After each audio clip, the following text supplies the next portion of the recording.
Hi friends, welcome to my channel. ఈరోజు idli batter ఎలా prepare అయ్యానో చూపిస్తాను. చూడండి, ముందుగా 1 కప్ మినపప్పు తీసుకొని వాటర్ పోసి 3 టైమ్స్ వాష్ చేయాలి. వాష్ చేశాక మళ్ళీ వాటర్ పోసి నానబెట్టాలి 6 to 5 hours.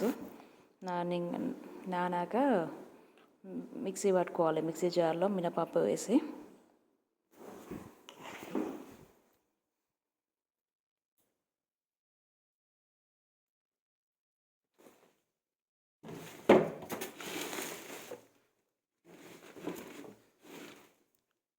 కొన్ని వాటర్ పోసి మిక్సీ పట్టుకోవాలి.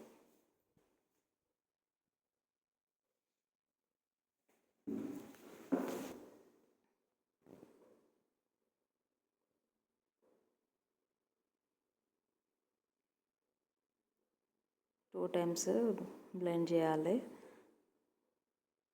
మినపప్పు ఎంత మెత్త పట్టుకుంటే అంత బాగా వస్తాయి.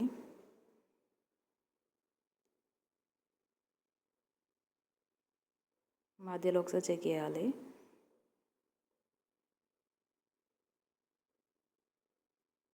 మెత్త కాకుండా మళ్ళీ కొన్ని వాటర్ యాడ్ చేయాలి.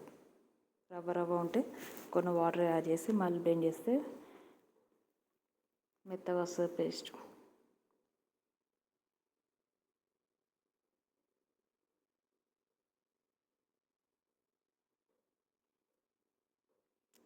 వన్ కప్ మినపప్పు తీసుకున్నాం కదా, 2 cups ఇడ్లీ రవ్వ తీసుకొని ఒక బౌల్లో నానబెట్టాలి 5 minutes.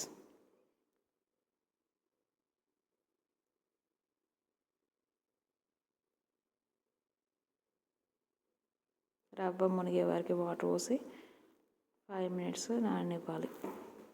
మళ్ళీ ఇంకో బౌల్ తీసుకొని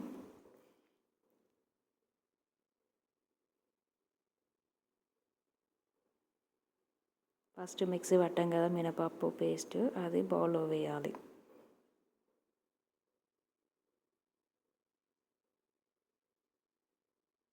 టోటల్ వేయాలి.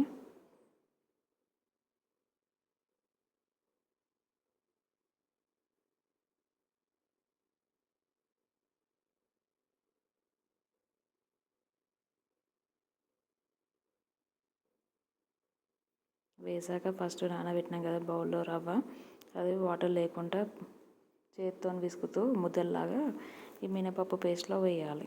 చూడండి నేను ఎలా ఇస్తాను.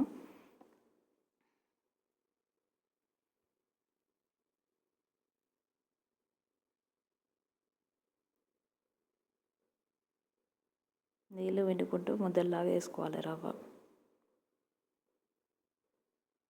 ఇదే అండి సీక్రెట్. కొందరు డైరెక్ట్ రవ్వను మినపప్పు డైరెక్ట్ కలుపుతారు. 2 hours మినపప్పు నానబెట్టినా సరిపోతుంది. రవ్వ నానబెట్టే అవసరం లేదు. టైం ఉంటే నానబెట్టాను, లేకుంటే లేదు. అప్పటికప్పుడు కూడా వేయచ్చు 2 hours ముందు నానబెట్టుకొని.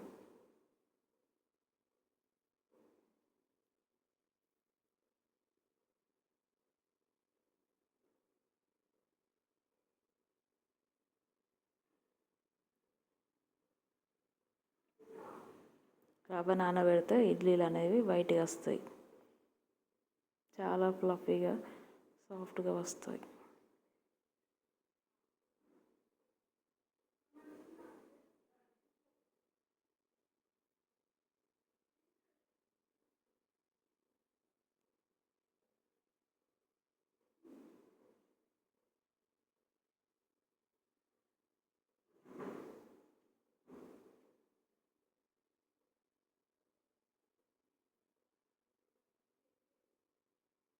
కలపాలి. ఎంత బాగా కలిపితే అంత మంచిగా వస్తుంది ఇడ్లీ.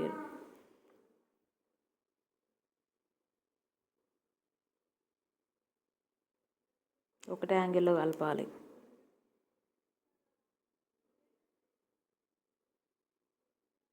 అలా 5 minutes కలపాలి. చూడండి ఎంత బాగా వచ్చిందో బ్యాటరు. బాగా థిక్ కన్సిస్టెన్సీ ఉంది. కొన్ని వాటర్ వేయాలి.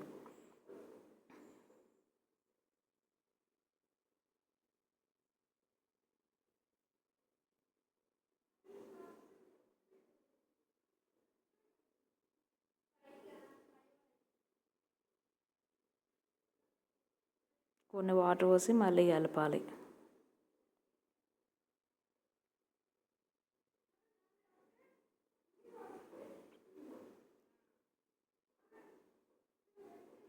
బౌల్లో వాటర్ ఉన్నాయి కదా అవి పోసి కలపాలి.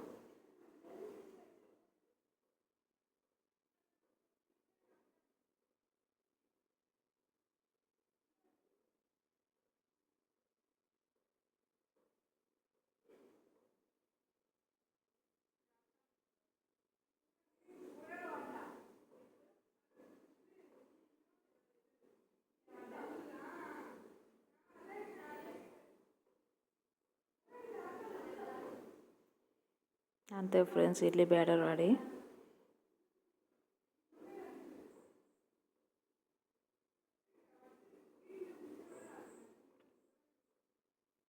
లూజ్గానే ఉండాలి, బాగా థిక్ కన్సిస్టెన్సీ ఉండద్దు. మళ్ళీ బౌల్లో కూడా హాఫ్ వేయాలి బ్యాటర్, ఫుల్ వేయద్దు. అంతే అండి, ఇడ్లీ బ్యాటర్ రెడీ.